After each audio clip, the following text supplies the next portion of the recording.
and welcome to Straight Talk. I'm Melinda Nusafora. It's been 3 weeks since the United Nations declared we may be witnessing the beginning of the end of the Yemen war.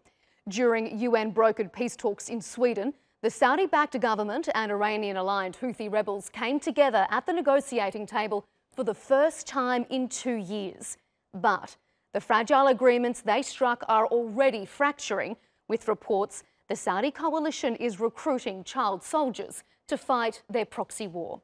Caitlin McGee explains. It's not their war, and this is not their homeland. But it's alleged thousands of Sudanese teenagers are fighting Saudi Arabia's battles in Yemen. The New York Times has reported that Saudi Arabia is recruiting child soldiers from the troubled African nation, paying children as young as 14 up to $10,000 to join their proxy war. Some of the returning soldiers told the newspaper that anywhere between 20 to 40% of the Saudis' military is made up of child fighters. In a statement, a spokesman for the Saudi military denied the claims, saying the allegations that there are children among the ranks of the Sudanese forces are fictitious and unfounded. For 4 years, Yemen's internationally recognised government, with the backing of a Saudi-led coalition, has been fighting Houthi rebels who are aligned with Iran. Both sides came together in Sweden last month for United Nations-sponsored peace talks, the first time the warring parties have met in 2 years. Their agreement on a plan to withdraw all troops from the vital Hudaida port was heralded as a victory. I sincerely hope that we are living the beginning of the end of one of the biggest tragedies of the 21st century, the conflict in Yemen. But 3 weeks later, any goodwill they fostered appears to be evaporating. Houthi rebels insisted they've started withdrawing troops from Hudaida port, but government soldiers say they're lying. The Houthi rebels claim that they have handed over the port, but they haven't handed over the port. They haven't delivered anything. The talks about handing over the port of Hudaida is a farce directed by the Houthi militias and with an international cover. According to the Swedish agreement, an aid convoy was supposed to be allowed to leave. That convoy was due to transport 32 tons of flour to the rebel-held capital Sana'a, but a Saudi coalition spokesman says Houthi militia blocked the road and prevented the aid from being released. If this happens again, then the whole ceasefire process is a farce, and we will not be silent about it. Not a particularly positive backdrop for a prisoner swap, which is scheduled for the end of January, and another round of peace talks expected early in the new year. Caitlin McGee, Straight Talk. And joining me now is Vebi Baisan, who is an assistant professor at Ibn Khaldun University, and coming to us from Sana'a, Suze van Meegen, who is a protection and advocacy advisor with the Norwegian Refugee Council. Suze, I'm going to start with you over there in Sana'a. Thank you for joining us. The Saudi military has denied that it is using Sudanese child soldiers. The NRC has had a presence in Yemen for more than 5 years now. What has your organisation seen? Have you seen any evidence of this? Well, the evidence we see on the ground is broadly of the impact of the humanitarian crisis at large. There is significant evidence to show, including in the UN report of last year, that both parties to this conflict are using children as part of their military forces and violating international law in various other ways.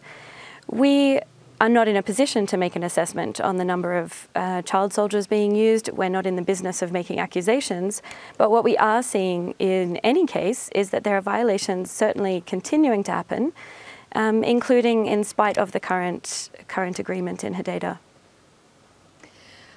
On that agreement in Hudaida, Vebi, let me ask you this. When the Rimbo peace talks wrapped up, there was a real sense of optimism that we were going to see change and we were going to see a real positive engagement in dialogue. But since then, one of their pivotal pieces of that puzzle, the withdrawal of all troops from Hudaida, already appears to have fallen apart.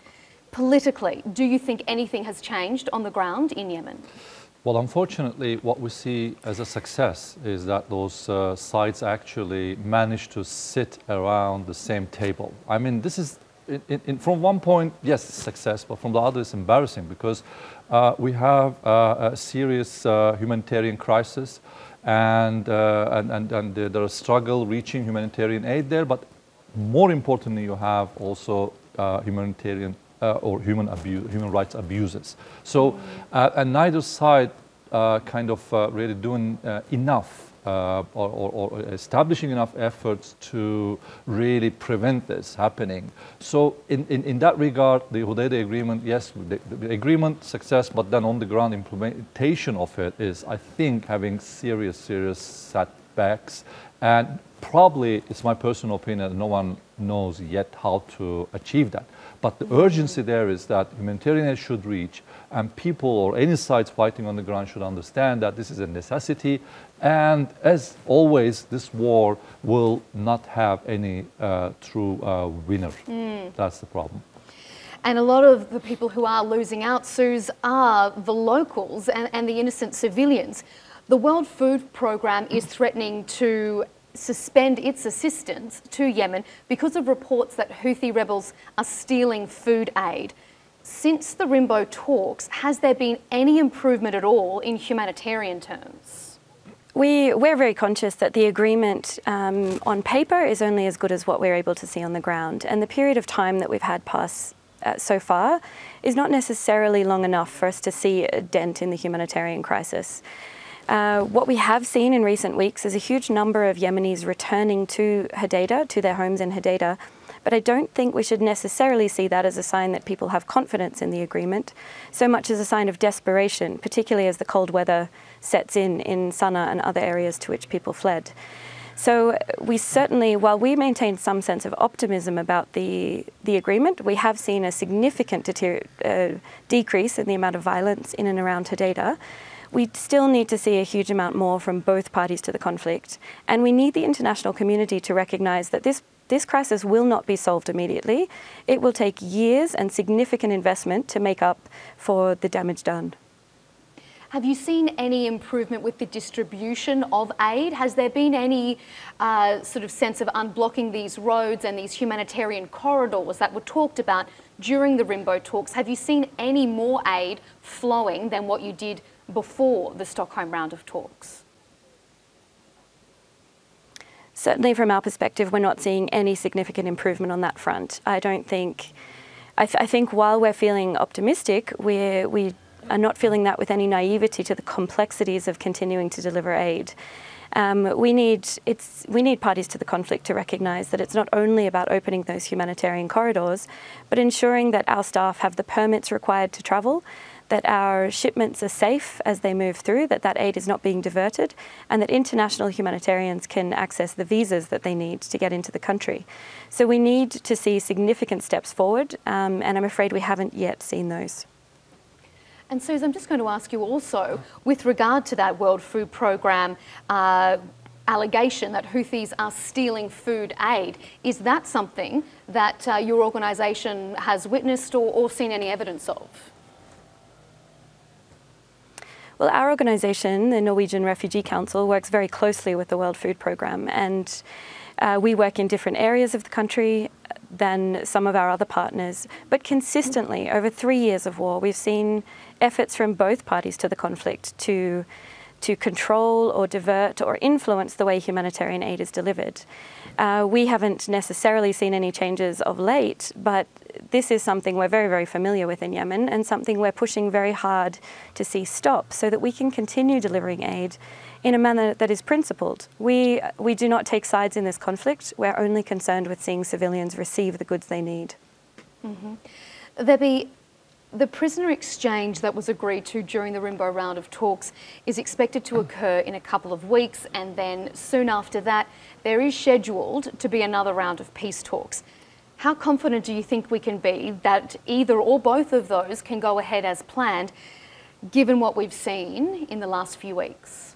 Well, actually, that may not serve the purpose, because yes, prisoner exchange something is a good step forward to establish the confidence and trust between, which is much needed. And that's what they really phrase that as. This is a trust-building exercise, but there doesn't seem to be any trust yes, now. that's the thing, because either side, or let's say Houthis, may think that actually by just getting what they want, their kind of field commanders that arrested under arrest, so released, then they may think that actually this is enough for us and we can continue our armed struggle in their views. So I think the problem here is that I remember 2 or 3 years ago there was a UN report in January, but was it 2015 or 16, that actually there was around 56 million guns actually circulating in Yemen. So if you don't really minimize that, the conflict will continue. Another thing is, I think, creating international pressure,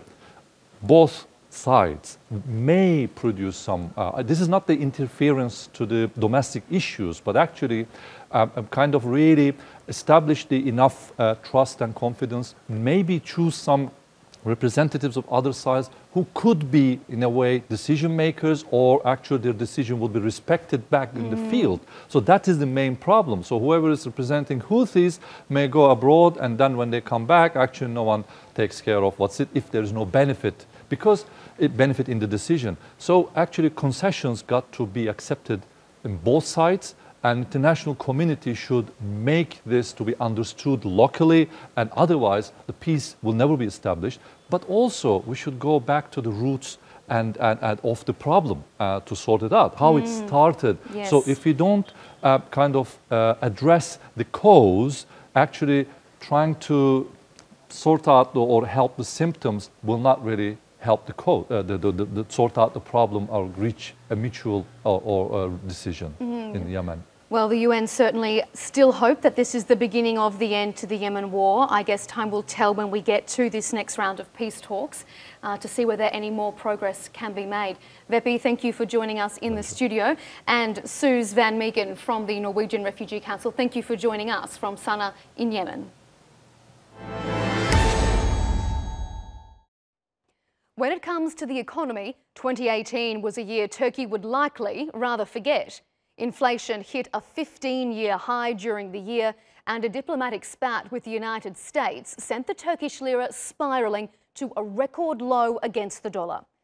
The government has reassured the public, saying its initiatives and reforms will usher in a new year of stability for the country's finances.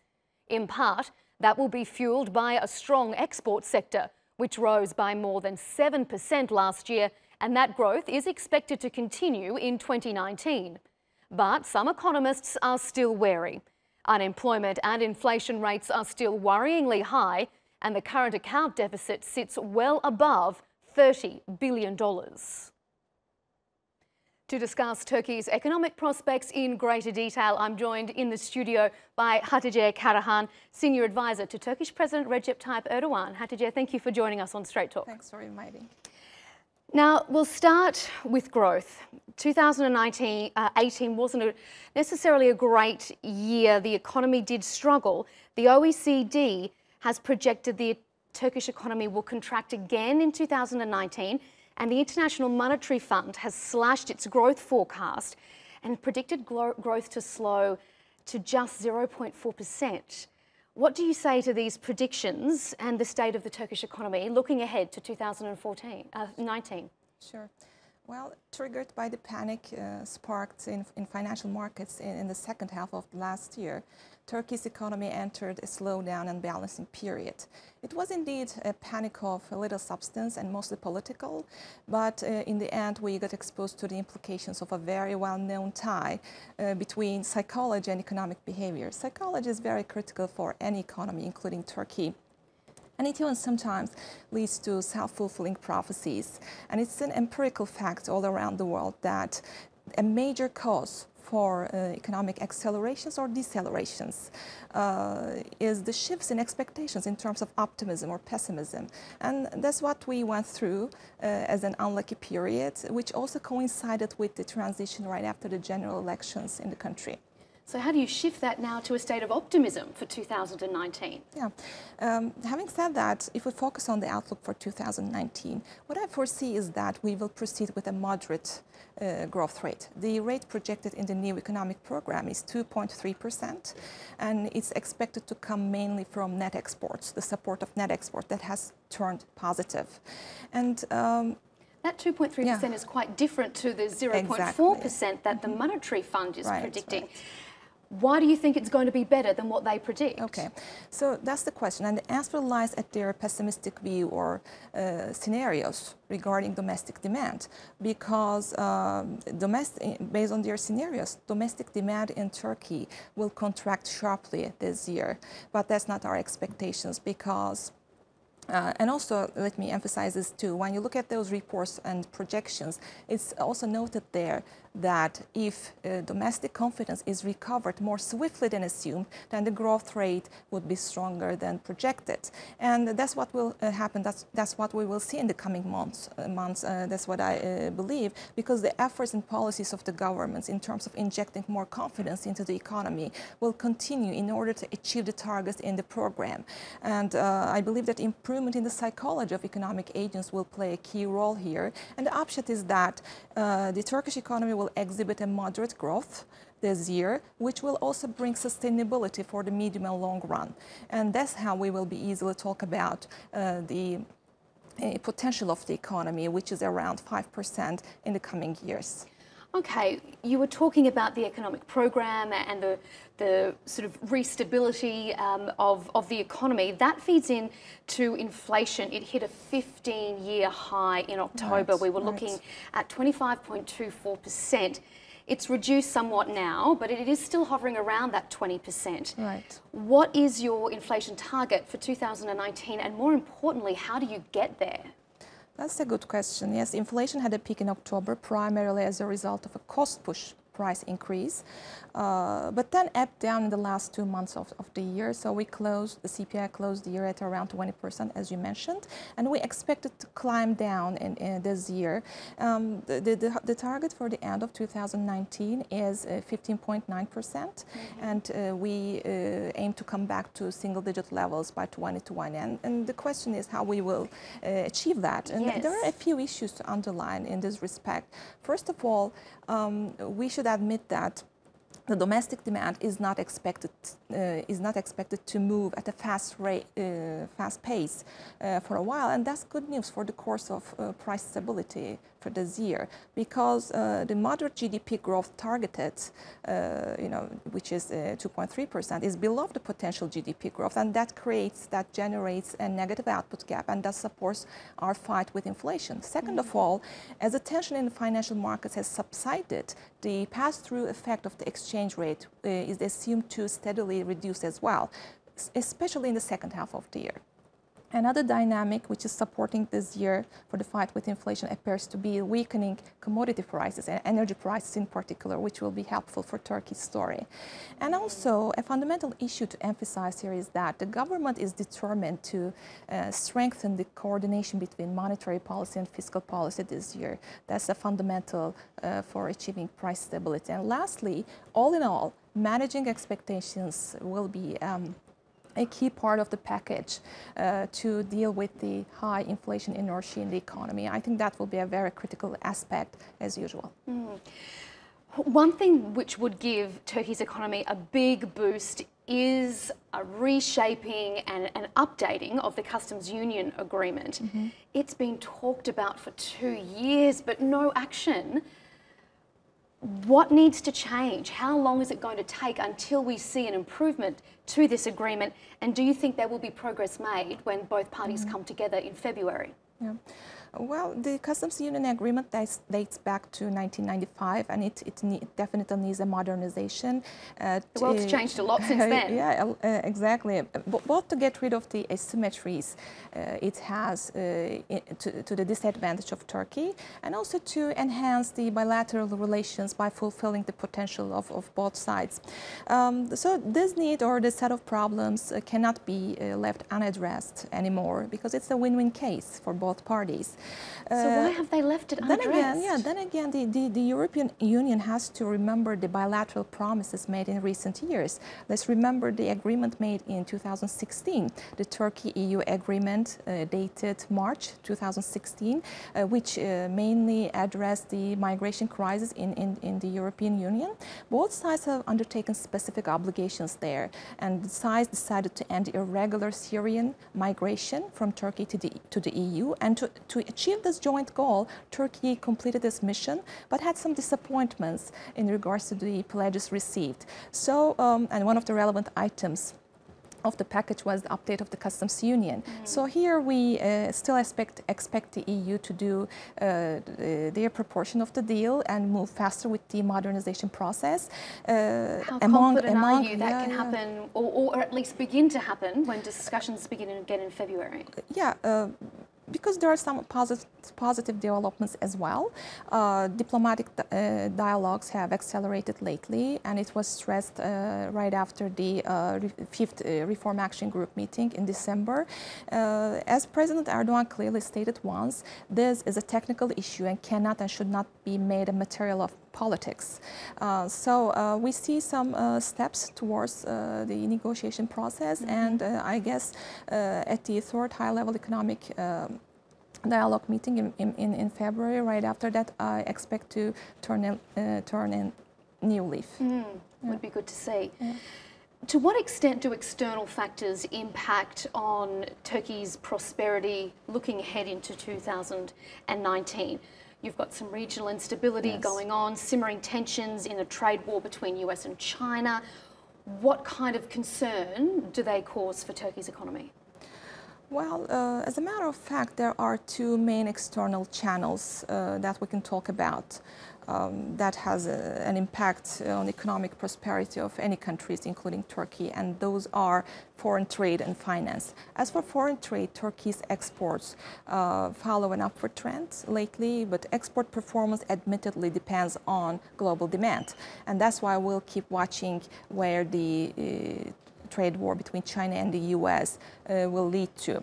There are various scenarios to consider, but it's among the possibilities that the conflict could reduce the global demand or slow down the global demand. However, even in that case, Turkey would be one of the countries that are least exposed to the conflict, to the trade war, and that's why I wouldn't expect any negative influence on the GDP of Turkey this year resulting from trade war. On the other hand, despite a high market diversification level of Turkey's exports, we still care about the demand in Europe because it's a big market for Turkey. That's why we'll be watching, we'll be paying attention to the economic developments in Europe, particularly the Brexit process itself. It might have some effects due to the uncertainties emerged. Yes. Apart from demand, price is obviously a part of the package, and the weak course expected for energy prices will be helpful for Turkey's story this year. When we talk about the US, we can't ignore that there has been some diplomatic tensions over the last year. Things have obviously improved. Is an improved relationship with the United States good for Turkey's economy? Those two are intrinsically linked. Yes, yes.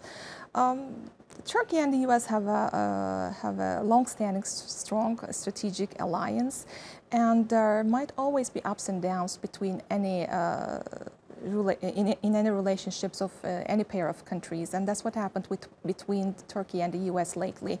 But what's critical here, I guess, is to focus on the long-term relationship, and for this purpose we have done our best to convey our expectations and disappointments to the U.S. in a constructive way, and we forged ahead together. And this process, what affected the markets was the panic, resulting from uncertainties, let alone some speculations, of course. But once the tension subsided, things went back to normal. Now we have a normalization, and I guess stronger relations will inevitably support stability in the markets. And of course, more economic cooperation, further economic cooperation. We have a big number of American companies here, and they are very happy with their performances. They came together with President Erdogan in Ankara a few months ago, and it was a great meeting for both sides, and they have very much committed to the Turkish market. And we see a big potential between our economies, and our new focus will be promoting new investments. Well, there's a lot to look forward to in 2019. Yes. I think you're going to have a very busy year ahead of you. I guess so. Hatice Karahan, thank you so much for joining us on Straight Talk. Thank you. That's all for this edition of Straight Talk with me, Melinda Nusafora. If you've got any comments, do share them with us on Twitter with #StraightTalk. Also, don't forget to subscribe to our YouTube channel. Until next time, take care and goodbye.